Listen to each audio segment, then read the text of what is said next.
बिस्मिल्लाहिर्रहमानिर्रहीम। अस्सलाम वालेकुम guys, welcome to math dot cloud. Special functions का आज हम लेक्चर 13 पार्ट 6 स्टार्ट करेंगे। प्रीवियस लेक्चर्स में हम ये कुछ एग्जांपल्स कर चुके हैं, ये आपको नज़र आ रही होंगी।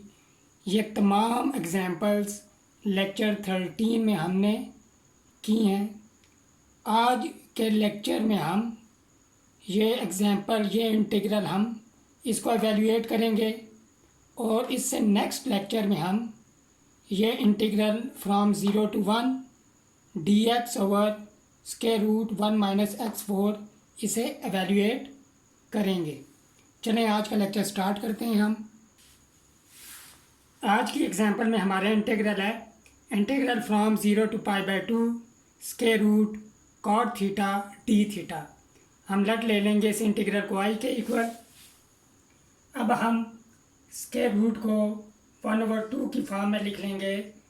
Integral from 0 to π/2 cot theta power 1/2 d theta i is equal to integral from 0 to π/2। ये हमारे पास हो जाएगा cos थीटा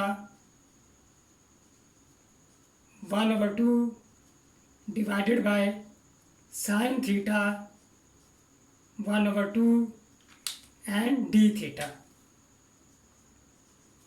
अब साइन थीटा को हम न्यूमरेटर में शिफ्ट कर देंगे। I is equal to integral from 0 to π/2 sine -1/2 theta. ऊपर जब शिफ्ट होगा इसकी पावर नेगेटिव हो जाएगी।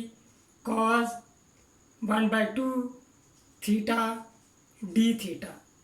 अब हमने इस इंटीग्रल को साइन और कोसाइन की जो पावर्स हैं उनको हमने 2m-1 और 2n-1 की फॉर्म में लिखना है।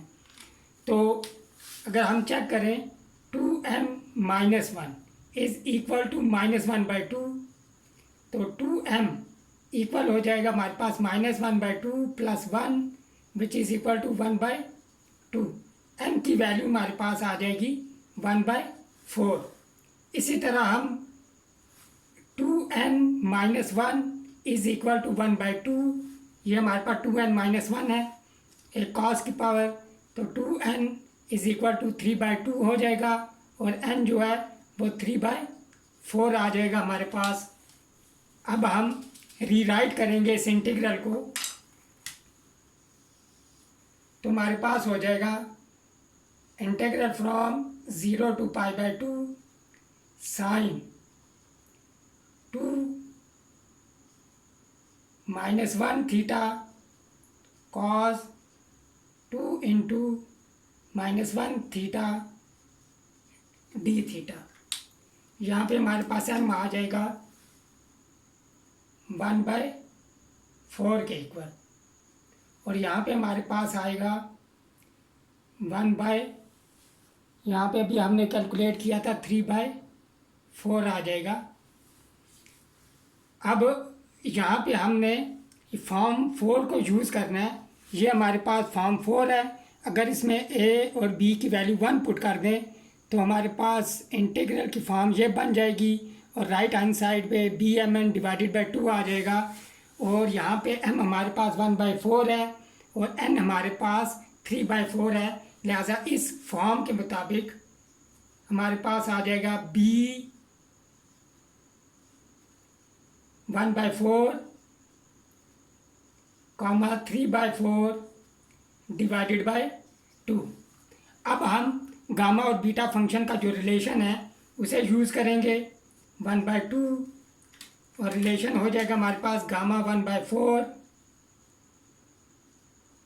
Gamma 3/4 divided by gamma 1/4 plus 3/4, ये हमारे पास 1 हो जाएगा।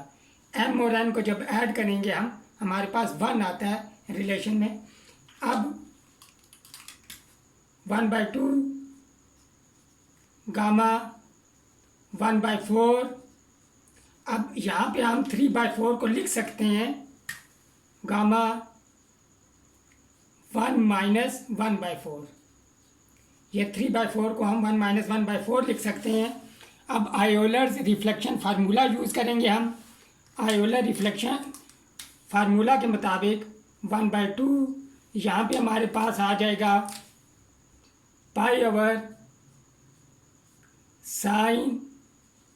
π/n, यानी कि n की जगह हमारे पास 4 है, सॉरी 1/4 है तो π/4 आ जाएगा। एक्चुअली ये हमने यूज़ किया है, π/n आता है। अगर यहाँ पे 1/n हो तो यहाँ पे 1/4 था तो π/4 आ जाएगा। यहाँ पे π/4 की वैल्यू पुट करेंगे हम। 1/2 π/4 की हमारे पास वैल्यू होती है 1/√2 और हमारे पास जो फाइनल आंसर आ जाएगा वो आ जाएगा I = √2 π/2। इसे हम ऐसे भी लिख सकते हैं π/√2। मुझे उम्मीद है आपको ये जो इंटीग्रल था ये एग्जाम्पल समझ आ गई होगी। अगर आपको मेरी वीडियो पसंद आई है इसे लाइक करें, इसे अपने दोस्तों के साथ शेयर करें और मेरा चैनल math.cloud सब्सक्राइब करें। मिलते हैं नेक्स्ट वीडियो में एक डिफरेंट एग्जाम्पल के साथ। टिल देन टेक केयर, अल्लाह हाफिज़।